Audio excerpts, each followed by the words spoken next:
Good morning mga kapatid.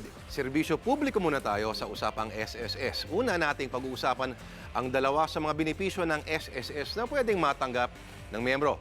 Kabilang dyan ang sickness benefits.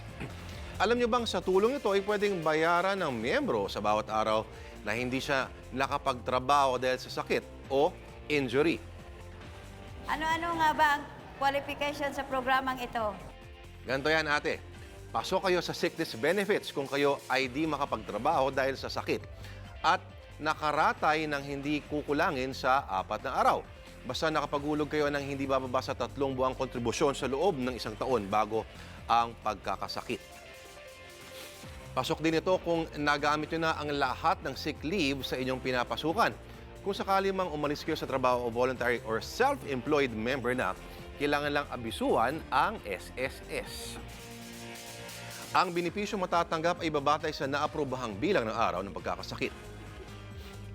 Ano naman po ang maternity benefit? Ate, yan naman po ang pinansal na benepisyo para sa mga babaeng miyembro na nanganak o nakunan. Para makakuha ng maternity benefits, dapat ang miyembro ay nakapagbayad ng hindi kukulangin sa 3 buwang kontribusyon sa loob ng taon bago matapos ang semestre ng panganganak o pagkakakunan. Dapat ding ipaalam niya ang pagbubuntis sa kanyang employer, lalo na kung kasalukuyang nagtatrabaho o sa SSS, kung voluntaryo o self-employed. Kung natigil man sa trabaho, pwede rin makatanggap ng benepisyo basta naipaalam sa dating employer. Ang pera matatanggap katumbas ng 100% ng average daily salary credits para sa 60 araw kung normal delivery o 78 araw kung cesarean cases. Pwedeng matanggap ang maternity benefits hanggang 4 na panganganak kasama na ang pagkakakunan.